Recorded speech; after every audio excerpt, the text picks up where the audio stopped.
Cidade quer pro prefeito o líder que faça o que diz.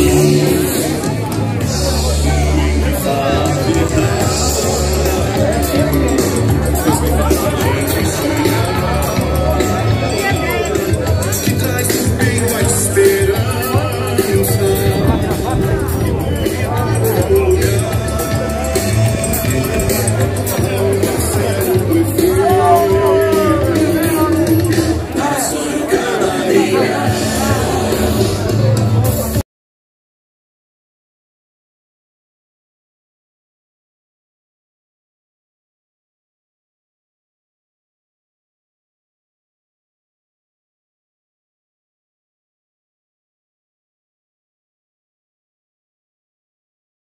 Aqui está o distanciamento, tá tranquilo.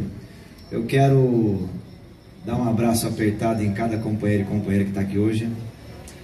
Dizer que é uma satisfação poder participar dessa importante reunião. Cumprimentar a Paula, o Adailton, esposa do Paulo, o Paulo, a Maria Elisa, minha esposa, o Leandro. Para chegar até aqui, foram muitas e muitas reuniões. E na pessoa do Adailton e da Paula, eu quero cumprimentar a direção dos dois partidos, porque desde o ano passado, do meio do ano passado, estão trabalhando intensamente na construção da unidade. Eu estou assistindo a eleição de São Paulo, Adailton e Paula, e todo dia que eu vejo a pesquisa me dá um aperto no coração. O Boulos com 13, o Tato com 6 e o Russomano com 19. Se nós estivéssemos unidos em São Paulo, já estaríamos empatados com o Russomano, e nós sabemos, como o Beto Guedes nos ensinou, que 1 mais 1 é mais que 2 na política. Quando você soma uma militância como essa, quando você soma uma história, que é a história que está naquela placa, representada ali pelo ex-presidente Lula e pelo Bolinha, que tirou o sindicato dos metalúrgicos na mão da pelegada e mudou a história de Sorocaba.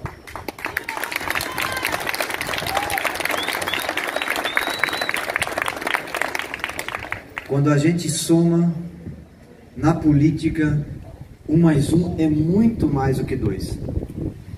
E nós aqui em Sorocaba trabalhamos muito desde o ano passado para poder construir essa unidade, e essa unidade está expressa aqui hoje, nessa importante reunião, nesse espaço que é o espaço sagrado da cidadania sorocabana, que é o Sindicato dos Metalúrgicos em nossa cidade, no qual eu quero cumprimentar e agradecer mais uma vez o Leandro, toda a diretoria do sindicato, por ter cedido o espaço aqui, e agradecer a São Pedro, porque hoje fez esse dia lindo, maravilhoso, para que nós pudéssemos aqui conversar sobre a reta final da campanha os próximos 15 dias.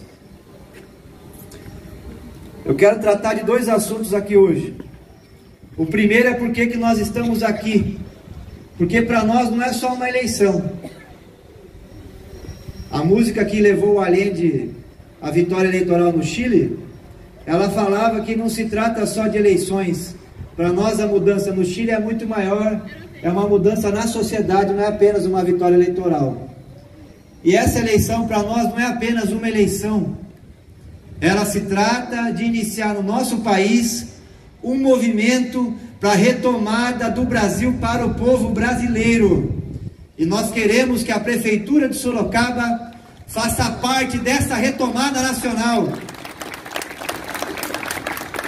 Não está em questão apenas a Câmara Municipal, no qual eu quero dar um abraço enorme aqui na nossa chapa dos 2 partidos, e nós estamos com uma campanha maravilhosa nas redes sociais e pelas ruas da cidade. Toda vez que a gente está lá, eu e o Paulo, fazendo as nossas caminhadas nos bairros, tem sempre 5, 6, 7, 10, tem dia que tem até 20 companheiros e companheiras candidatos a vereador conosco, fazendo com que a nossa caminhada seja uma caminhada bonita, uma caminhada coletiva. Mas não se trata só de aumentar a nossa representação na Câmara Municipal, o que vai acontecer com certeza. Não se trata apenas de chegar ao 6º andar da Prefeitura e mudar o orçamento, mudar a relação da Prefeitura com Sorocaba, mudar a relação da prefeitura com os servidores públicos, mudar as políticas públicas. Se trata de fincar uma bandeira no sexto andar da prefeitura e dizer não, nós não vamos aceitar retrocessos da democracia do Brasil. Não, nós não vamos aceitar a entrega do nosso país ao governo norte-americano. Não, nós não vamos aceitar a retirada de direito dos trabalhadores. Não, nós não vamos aceitar em Sorocaba o Bolsonaro, traidor do povo, traidor do Brasil, esse vendilhão da pátria, esse palha, esse que todos os dias que fala como presidente mancha a bandeira nacional, esse que se alinha de forma ajoelhada, envergonhada ao governo norte-americano, esse que queria ontem privatizar posto de saúde, esse que não é digno do nome e do cargo que hoje ocupa, infelizmente. Nós queremos o sexto andar para dizer que aqui em Sorocaba o movimento para derrotar o neofascismo já começou. A nossa luta é muito maior. Esse é o sonho que nos move. Porque não é só uma vitória política, é também uma vitória social. Porque o nosso país, todos nós aqui sabemos, quem anda pelos bairros, quem conversa com a população, quem faz política de forma contundente no sindicato, na igreja, na comunidade, na internet, não interessa. Quem faz política de forma contundente, tem alguma relação com o nosso povo, sabe a tragédia que é a estrutura social do nosso país. E a dificuldade que é qualquer mudança social. Quando a Dilma resolveu, por lei, reconhecer os direitos das trabalhadoras domésticas, que são 6 milhões em nosso país, uma parte da nossa sociedade se levantou contra. Foi para as ruas, inclusive, Paulo. Porque é um país que fica 350 anos na escravidão, quando institui a República e implanta a democracia, toda ela, o século passado, permeados por golpes militares, o golpe do Estado Novo do Getúlio, depois o golpe civil-militar de 64. O que é isso? É um país que tem uma parcela da sua população que não aceita viver na democracia e não aceita mudanças sociais, por mais pequenas que sejam. O Getúlio fez a CLT, mas não teve força para fazer a CLT do camponês, porque se fizesse, tinha caído também na época. O João Goulart anunciou as reformas de base e sofreu o golpe militar. E a Dilma fez a legislação das empregadas domésticas e nós vimos um mar de setores da classe média neofascistas ocupando as ruas para derrubar o seu governo. Inclusive aqueles que criticavam o Bolsa Família, hoje passam verniz e óleo de peroba na cara para falar na televisão que vão ter política de transferência de renda. Mas ficaram o tempo todo de forma sistemática e organizada combatendo pequenas, mas importantes, medianas, mas importantes, grandes e fundamentais políticas sociais que foram implementadas. Está aqui a nossa UFSCar com 3 mil alunos. Metade dos alunos da UFSCar, para quem não sabe, são filhos de trabalhadores negros. E daqui a pouco nós vamos ter cientistas saindo da UFSCar do movimento negro. E o combate que existe ao UFSCar, a elite de Sorocaba já tentou por diversas vezes, inclusive mudar o nome da faculdade para UFSOR, para tentar assumir a direção da UFSCar. Aliás, teve uma briga, inclusive judicial, uma chapa que teve apenas 10% na eleição para a reitoria da UFSCar, uma chapa neonazista, apoiada inclusive pelo Bolsonaro, tentava no tapetão assumir a direção da faculdade, porque eles não admitem que a gente tenha uma universidade com a cara do povo brasileiro. Então a nossa luta é muito grande. Esse é o sonho que nos move. É a realidade de saber que no Brasil, para o filho do trabalhador atingir a renda média, demora 200 anos. 200 anos. Enquanto que na Dinamarca, um morador em situação de rua, o seu filho vai atingir a renda média. E aí a gente vai ver qual que é a diferença. É que lá na Dinamarca 35% dos trabalhadores são servidores públicos. Lá tem política para valer de saúde, política para valer de educação, assistência social, cultura, esporte e lazer. E aqui no Brasil os trabalhadores, na proporção do serviço público com o setor privado, são apenas 12%. Aí ficam esses bandidos na rede social, dizendo que tem muito servidor público no nosso país, que o Estado aqui, porém, é inchado, é muito grande. Nós não temos Estado nem para olhar essa juventude que fica no semáforo, como o Paulo disse. Nós não temos Estado para entrar nos bairros onde o narcotráfico está tomando conta. Nós não temos Estado para oferecer para as nossas crianças uma opção de lazer, de cultura e de educação quando saem da escola. No Brasil o Estado é super mínimo. E toda vez que se tenta ampliar esse Estado, um setor da sociedade se organiza para manter seus privilégios e manter a sociedade brasileira intacta. Porque interessa para quem está no andar de cima que uma parcela imensa do nosso povo continue vendendo sua força de trabalho, muitas vezes por um prato de comida. Esse é o ponto. Então o sonho é muito grande. É o sonho de um Brasil que é rico, mas com a sua riqueza distribuída para nosso povo. É isso que nos move. E é uma luta que não começou agora. Começou já há muito tempo. Muita gente já tombou. Inclusive o coordenador da nossa campanha, que eu queria pedir que fizéssemos uma salva de palmas em pé para ele, Carlos Alberto de Gaspari, que faleceu, perdeu sua vida, vítima do coronavírus. Esse grande companheiro, que vai ser lembrado durante a campanha inteira, porque ele é a nossa inspiração de uma vida dedicada à luta política. Como dizia o Bertolt Brecht, grande poeta alemão, tem militante que luta um dia é importante, tem militante que luta um mês, é mais importante ainda, tem aqueles que lutam um ano, esses são fundamentais, mas tem alguns que têm uma vida inteira dedicada à causa política. Esses são imprescindíveis, e o Carlos Alberto de Gaspari é um deles, um homem com vocação para a política que desde os anos 80, todos os dias acorda de manhã, e acordava de manhã, e está com a gente aqui nessa reunião com certeza, perguntando o que eu preciso fazer para ajudar a mudar meu país. Ele era o coordenador do nosso programa, o nosso programa tem o nome dele, e nós vamos terminar essa jornada, no último dia de campanha inclusive, fazendo uma homenagem a ele. Porque o programa de governo foi pensado e articulado a partir da cabeça desse companheiro.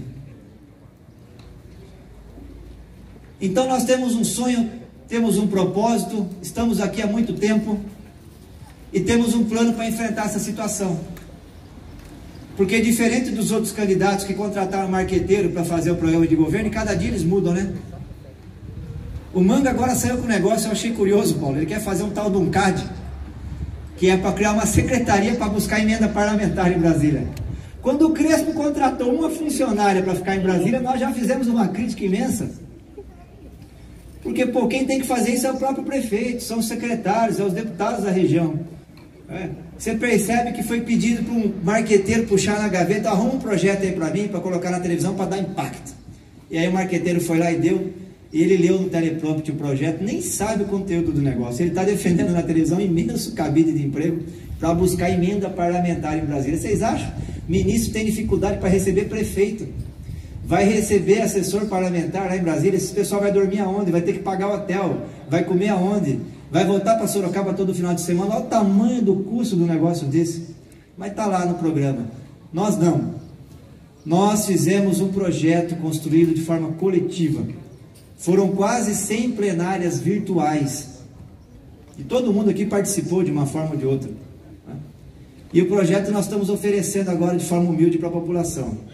Porque a situação da cidade e a situação do Brasil, com o coronavírus, além das mortes, das perdas humanas, e o Gaspari representa isso, mas nós tivemos também o Douglas, enfermeiro da Unimed, 32 anos, deixou 2 filhos.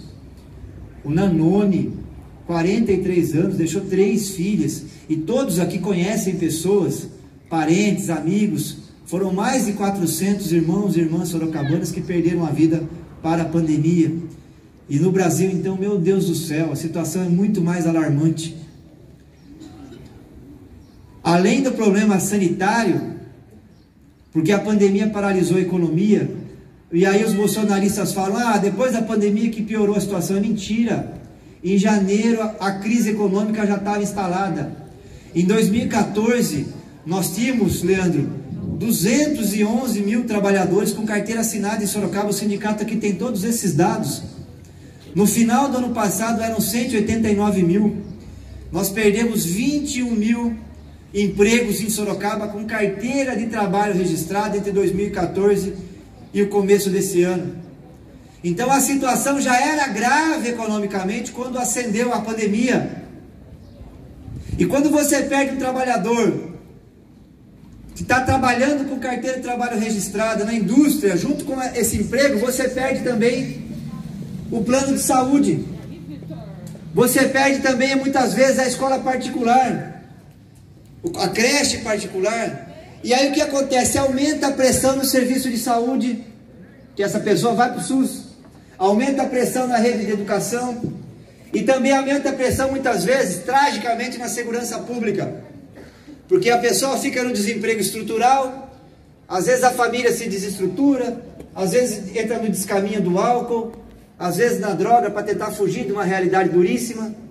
Então você tem pressões de todos os lados no serviço público. E qual é o cenário que se desenha para janeiro? Porque a política que foi montada para enfrentar a pandemia não foi uma política de emprego, foi uma política de auxílio emergencial, que deixasse pelo Bolsonaro seria de apenas R$200. Fomos nós do Congresso Nacional, a oposição de esquerda, que lutou para garantir os R$600. A nossa luta era para ser 1.200, inclusive, salário mínimo. E os R$600 foi cortado pela metade no mês passado. E agora, no Natal, o presente que a população de Sorocaba vai receber é o fim do auxílio emergencial. De cada 5 sorocabanos, 1 está recebendo. São 135 mil sorocabanos. E nós já estamos andando pela rua, já estamos sentindo, né, Paulo?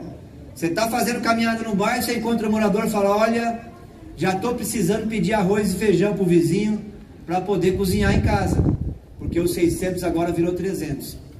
E em janeiro 300 vai virar nada. Então nós vamos ter uma pressão social o ano que vem maior. E nós não estamos entre aqueles que mentem para o povo. Porque o professor Florestan Fernandes, que já nos deixou, grande deputado federal, sociólogo, o primeiro a dizer no Brasil que o racismo era parte estrutural da sociedade brasileira.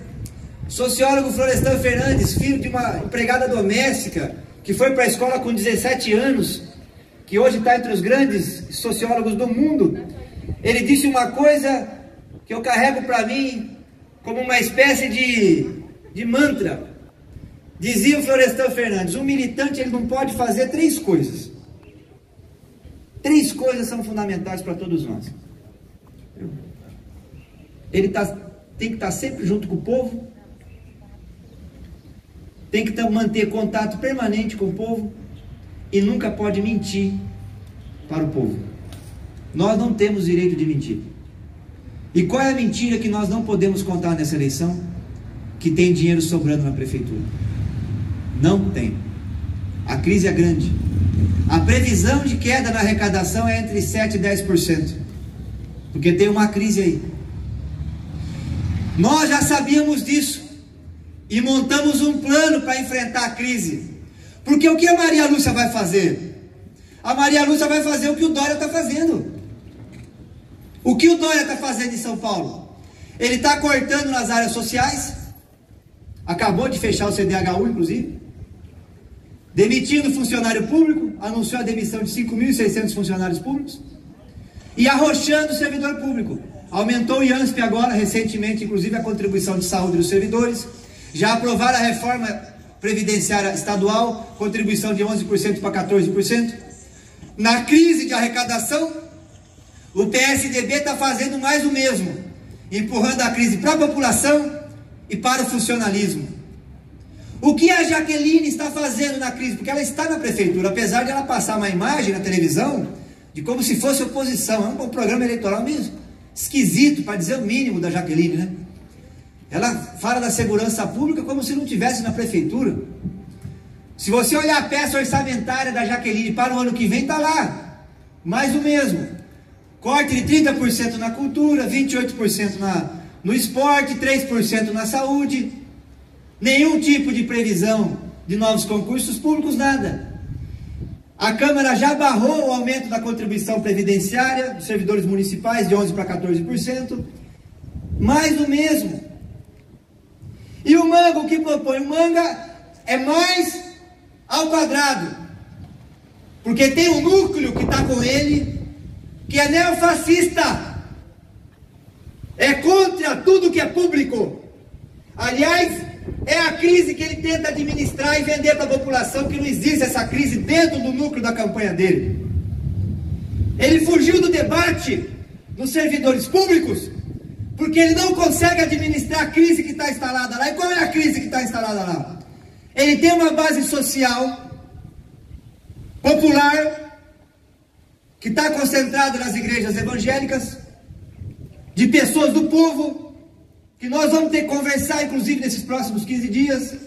Eu tenho proposta de nós levarmos um material específico para debater com essa base social, que precisa do serviço público, Paulo.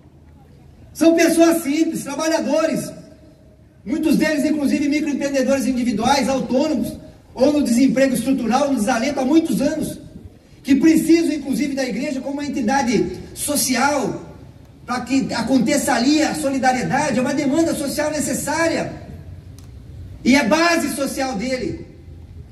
Agora ele tem uma outra base, ele está tentando esconder dela a campanha inteira, que são o núcleo protofascista, que diz que servidor público é vagabundo, que é contra sindicato, que é contra toda a organização coletiva dos trabalhadores. E aí ele não pode ir no sindicato dos servidores, porque se ele chegar lá e falar a favor dos servidores, ele perde o núcleo bolsonarista neofascista que está com ele. Então o que ele faz? Tudo que o vagabundo, tudo que aquele que não tem coragem, que não tem honra, faz. Corre. Só corre. Manda corre. Porque eu quero saber deles o que eles vão fazer com o SAI. Porque não tem água em Sorocaba. E a conversa que corre é que as 3 candidaturas já se comprometeram. O novo marco do saneamento empurra os municípios do Brasil para privatizarem o saneamento. Está textual na legislação federal. E todos eles estão se comprometendo, um mais, outro menos, com a entrega do setor de saneamento da cidade. E nós queremos debater isso. Existe uma clivagem muito clara que diferencia o nosso campo das outras 3 candidaturas que estão postas. E existe em relação à candidatura do Manga um outro ponto importante, que é o crime organizado, o narcotráfico. Quem lê o processo que pesa contra ele, eu recomendo que leia. O professor Flaviano entrou no Avante para sair candidato. Estava construindo a campanha. É um direito dele.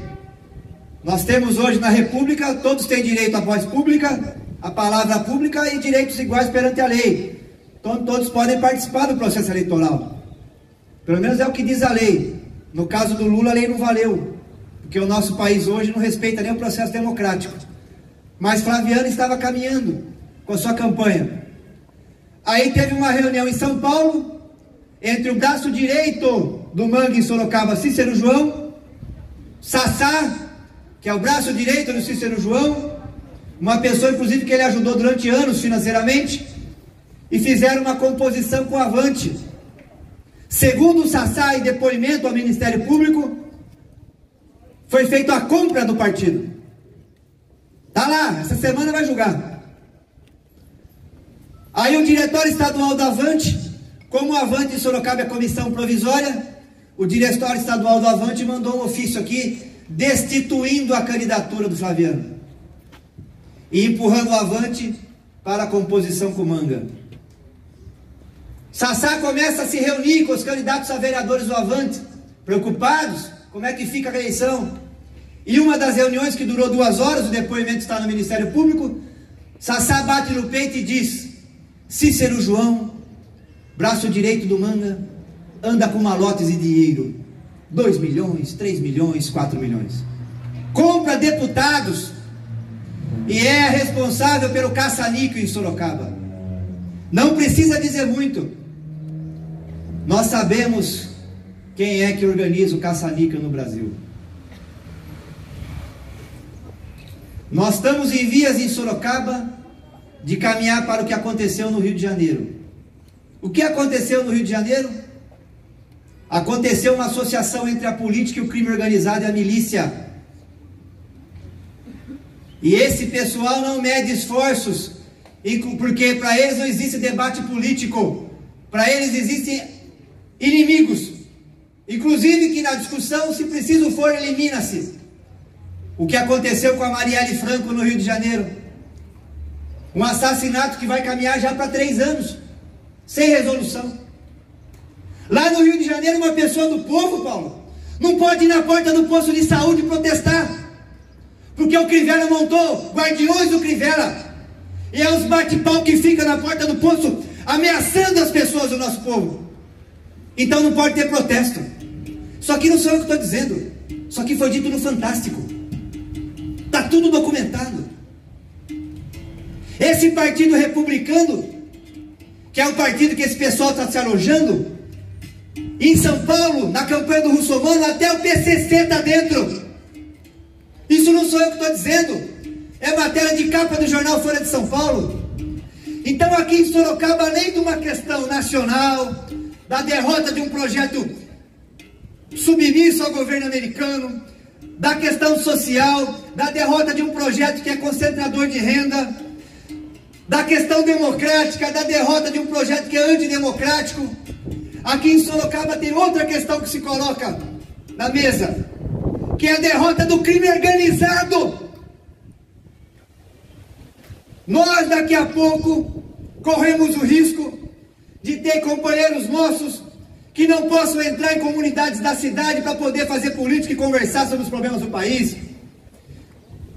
Lá no Rio de Janeiro, o deputado Jean Willis teve que ficar exilado. Está na Europa, Paulo, mais de ano. Sabe por quê? Porque se andar no Rio eles matam. Tem mais de 1000 ameaças de morte do crime organizado no Rio de Janeiro. É isso que virou o Rio de Janeiro. E a questão é se nós vamos aceitar que Sorocaba entre nesse caminho. Aliás, quero fazer um apelo aqui. A responsabilidade do Ministério Público e da Justiça Eleitoral nunca foi tão grande em nossa cidade como nesse momento. O processo tem quase 400 páginas, horas e horas de gravações, vídeos, documentos, tudo. E essa semana sai o resultado, e não é um resultado qualquer, porque ele tem interferência nas eleições, e a partir do momento que o juiz der a sentença, nós vamos poder usar esse material e levar esse conhecimento para todo o povo. Porque hoje é uma questão que está sendo discutida, mas depois que for decidida, a população precisa ser esclarecida. Mas enquanto não vem a sentença, nós devemos fazer esse esclarecimento. Então é uma eleição muito importante. E eu queria dizer que os próximos 15 dias vão decidir tudo isso. Vão decidir a posição de Sorocaba em relação à questão nacional, vão decidir a posição de Sorocaba como condutora de uma região metropolitana muito importante, mais importante que muitos países latino-americanos, inclusive, e vão decidir o futuro político da nossa cidade. São 15 dias, 2 semanas. E aí eu queria aqui terminar fazendo um pedido para todos. Dizer que eu e o Paulo, nós estamos todos os dias, desde o meio do ano passado, quando começaram as conversas, e agora que a campanha se intensificou, envolvidos de corpo e alma no projeto. Nós estamos aqui com as nossas esposas, filhos, já sabem que o processo eleitoral vai nos consumir nessa reta final, mais ainda do que estava consumindo até o momento agora. Mas o objetivo é grande e é importante, então vale a pena. E eu queria fazer esse pedido para toda a militância que está aqui hoje. Nós distribuímos até um panfletinho ali simples, está lá, como poder ajudar a escrever a história de Sorocaba. Está aqui o panfleto. Nós temos 2 níveis de ajuda. Tem a ajuda física. Quem puder ir na porta de uma empresa, quem puder ir na porta da igreja, quem puder participar de um mutirão, na caminhada de um bairro, quem puder reunir com o vizinho, Já está ótimo. São 15 dias, grande parte do eleitorado ainda está indeciso. E muita gente vai deixar para tomar a decisão daqui até os dias que restam da eleição. Então esse é o nível, que é o nível tradicional. A gente está acostumado a fazer isso, distribuir panfleto, bater um papo, conversar com as pessoas. É o que a gente gosta. Está mais difícil agora por conta da pandemia. Mas a gente sabe fazer isso. Porque é a nossa história e a história dessa militância que está aqui hoje. Só que tem um outro nível, que é o nível árido. É complicado, porque tem robô, porque o pessoal do Manga, ele não tem coragem de ir no debate. Mas na rede social eles são corajosos. Lá, eles ficam enormes. Porque ele tem 22... cada militante do Bolsonaro tem 10, 20, 30 perfil fake. Então lá eles ficam valentões. Lá ficam corajosos porque estão escondidos atrás do computador.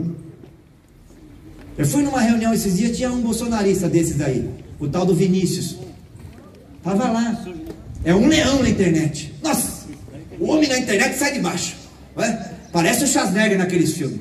Só falta dar uma metralhadora para ele, para sair atirando todo mundo. Aí foi na reunião lá. Estava lá, profissional liberal, os empresários, passaram a palavra para mim. Eu falei tudo que eu falei aqui lá. Falei um pouco mais do pai também, o plano de ação emergencial. E aí falei, agora ele vai pedir a palavra, né? E nós vamos estabelecer um debate aqui. E vamos ver quem tem mais argumento. Acreditem vocês. Todo mundo da reunião pediu a palavra. Só quem não pediu, Paulo? Só quem não pediu foi o bunda mole do bolsonarista. Porque eles são isso aí. Entendeu? Eles são, na verdade, um bando de bobões. Entendeu? Não tem coragem. O negócio deles mesmo é ajoelhar para os americanos. E tá certo, tem que ajoelhar porque não tem coragem para participar do debate. Vai ter coragem para enfrentar um governo imperialista como o dos Estados Unidos? Não tem. O Bolsonaro é a expressão dos medrosos brasileiros. Fala grosso na internet, mas na hora de falar grosso com o Trump, vira um gatinho. Aí se amarra na governo da bandeira dos Estados Unidos. É a expressão da elite brasileira. Para fora é um bando de bundão e para dentro são os valentões na hora de oprimir o nosso povo. É exatamente isso. Aliás, esse é o problema central do Brasil. Porque no Concerto das Nações, a elite brasileira se sujeita a manter um país com quase 60%, 70% do seu povo num processo de exclusão permanente. E eles são isso e são isso no dia a dia. O rapaz ficou a reunião inteira calado e a hora de participar do debate ficou mudo. Por quê? Porque não tem argumento. E nós temos argumentos. E o que nós devemos fazer agora nesses próximos 15 dias? Eu queria fechar com isso. Nós temos que colocar os argumentos nossos para fora. Não precisa ler o programa, não. Eu falo para o pessoal, não precisa. Eu quero ler o programa, estudar para ver o que eu vou falar. Não precisa. Tudo que você quiser falar, que for de distribuição de renda, que for defesa do Brasil, nacionalista, que for defesa de direito social do povo, você pode falar que é o nosso programa, que é o programa do Raul e do Paulo, porque é isso que nós pensamos. Ou nós vamos lá para a prefeitura, vocês acham para quê? Não, é para fazer justamente isso. Tudo que for contra racismo, contra o machismo, contra a homofobia, a favor do trabalhador, seja do transporte, metalúrgico, químico, vestuário, comércio, tudo que for a favor do trabalhador, a favor do nosso povo, do jovem, da periferia, você pode dizer lá. Por quê? Porque de alguma forma nós vamos abordar esse tema. Tem algumas áreas que nós vamos abordar mais forte. A questão da liberdade dos nossos jovens, por exemplo. Nós não vamos admitir mais uma cidade que aprisione o jovem. O jovem filho de trabalhador vai poder andar livremente por Sorocaba toda. Nós vamos fazer o passe livre. Nós vamos cumprir o que está na bandeira da Revolução Francesa, 3 séculos atrás. Garantir liberdade para a juventude da periferia. Nós vamos implementar isso. Isso já está acertado, acordado e já está no orçamento. Nós vamos ajudar as famílias. Nós vamos fazer um plus no Bolsa Família. E ao Sorocaba Solidário, uma proposta linda. Os nossos parlamentares estiveram na prefeitura levando para Jaqueline, na primeira semana da crise, projeto maravilhoso para ajudar as crianças e as mães, os pais que estão no desemprego estrutural, a enfrentar essa crise. Diz que a Jaqueline pegou o projeto com a mão esquerda e arquivou com a mão direita. E não andou. Em janeiro nós vamos implantar. Toda a família que manter a criança no projeto social vai receber dinheiro, porque tem que ajudar financeiramente as famílias e ajudar as crianças estruturalmente a se manterem dentro do sistema educacional, porque uma das coisas que estrutura o apartheid social no nosso país é o acesso ao conhecimento que é negado a grande parte do nosso povo, que depois vira um adulto que acredita em mágica. Ele acha que conseguiu um emprego, por exemplo, no governo Lula. Sorocaba teve pleno emprego, né? Ele acha que foi porque foi mágica. Teve uma mágica na vida dele, ele foi tocado e conseguiu emprego. Ele não entende a política. Ele não sabe que tem luta de classes, que tem imperialismo, que tem países que desenvolvem mais porque os trabalhadores estão à frente dos países. Ou vocês acham que a Alemanha ficou um país que tem um bom nível de distribuição de renda? Por quê? Porque depois da pós-guerra, os trabalhadores governaram a Alemanha por 30 anos. Na Itália, o Partido Comunista governou a Itália por 40 anos. A Espanha, o Partido Socialista Espanhol, por 35 anos. O Partido Trabalhista da Inglaterra, quem criou o Sistema Nacional de Saúde, foi o Clemente, o líder sindical, ganhou a eleição do Churchill. Todo liberal conservador gosta de falar do Churchill, né? Inclusive o Ciro Gomes na campanha, outro que fugiu também no meio da eleição. Perguntaram para ele na campanha, quem que é a sua referência? Ele falou o Churchill. Mas o Churchill perdeu para o Clemente a eleição. Sabe por quê? Porque o Clemente tinha uma única proposta a campanha inteira. Vou fazer um sistema público de saúde na Inglaterra. Ganhou a eleição. Implantou. Nem a Margaret Thatcher conseguiu tirar. E o nosso SUS está aí com 30 anos. E agora vem um candidato de calça curta, um medroso, e propõe entregar o nosso SUS para a Unimed. É contra isso que nós estamos lutando. Tá joia? E contra isso vale a pena nesses 15 dias. E agora para fechar. Tá aqui, ó. Quem tiver com dificuldade para participar da caminhada, da panfletagem, organizar a reunião, dá para ajudar aqui, ó. Primeiro passo, curtir a página do Raul e do Paulo. Se tiver apoiando algum vereador, curta a página do vereador também. E te habilita lá para receber notificação. Segundo passo, todo dia, não demora 5 minutos. Agora, por exemplo, já tem várias fotos aqui na nossa rede social. O que nós vamos fazer nos próximos 15 dias?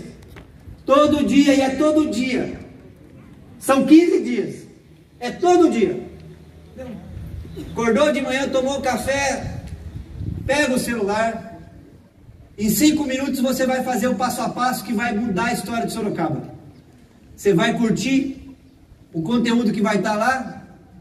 Agora, por conta da guerra cultural, porque como eles não têm propósito, o que eles fazem? É fake news. Nós vamos lidar com a fake news de forma bem-humorada, porque é tanto absurdo, né? Então as fake news voltaram, vai ter moda de viola, vai ter tudo. Mas vamos lidar também mostrando que quem defende a família de trabalhadores do Brasil somos nós. Porque o trabalhador, a mãe solo, o pai solo, aquele avô que cuida das crianças, a família não está solta assim como vive na cabeça desse pessoal. A família está inserida numa classe social. A família de trabalhadores, ou nós temos dúvida de que a família do Roberto Marinho é um tipo de família, e de que a família de um trabalhador desempregado há muitos anos é outro tipo. Então nós vamos estender a mão e fazer o recorte, sim. Nós vamos ajudar as famílias do Brasil, inclusive, a perderem o preconceito contra as pessoas da comunidade LGBTQI+. Porque as famílias estão sofrendo com esse preconceito que eles ficam disseminando na rede social. Nós vamos ter apoio psicológico, apoio social. Então, nós queremos ajudar as famílias. E nós vamos enfrentar a guerra cultural fazendo esse contraste nos próximos 15 dias. E a guerra cultural está onde? Está na rede social, porque eles não têm coragem de levar o tema para a TV. Porque se levar, nós vamos bater duro lá. E aí, o que nós temos que fazer? Todo dia, tem que entrar na página, curtir. Se puder comentar, aí então é revolucionário. Se puder compartilhar, então, meu Deus do céu. Em 5 minutos faz isso. É a página Raul Marcelo Prefeito, é Raul Prefeito 50, e a do Paulo Estáuzia. Entrou, curtiu, comentou, compartilhou, a campanha cresceu, reta final, a gente termina na frente o primeiro turno.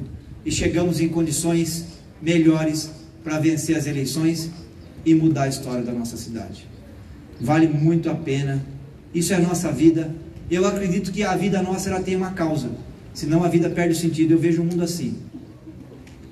E eu queria dizer para vocês que o sentido agora dessas eleições é a nossa ida ao segundo turno e vencer as eleições, para mudar inclusive o sentido da prefeitura municipal. A esquerda já sabe fazer um monte de política, orçamento participativo, conferências. Aqui tem quadros que sabem tudo sobre o Brasil, que sabem tudo sobre a administração pública. Está na hora de nós colocarmos esses quadros para dirigir a nossa cidade. Está na hora de nós botarmos para quebrar em Sorocaba. Sacudir, jogar a poeira para cima e virar a página da nossa cidade. Para que o nosso povo possa, e a gente fez um vídeo bonito sobre isso, eu quero mandar um abraço aqui a toda a equipe da comunicação, na pessoa do Edu, militantes, porque nossa equipe de TV não é marqueteiro, são militantes que estão aqui nos ajudando. Que a mensagem que nós estamos passando para o povo é essa: para que em janeiro a população de Sorocaba possa tirar a máscara do rosto e embaixo desse rosto possa ter um sorriso de orgulho, um sorriso de esperança, um sorriso de felicidade. Tá joia? Vamos fazer o vira-voto nos próximos 15 dias para vencer as eleições, garantir ficar em primeiro lugar no primeiro turno, uma vitória, Paulo Estáusia, Raul Marcelo. Vamos com o movimento sindical, movimento social, movimento eclesial de base da Igreja Católica, comunidade LGBTQI+, servidor público. Uma vitória para vencer as eleições. Muito obrigado pela presença de todos, companheiros.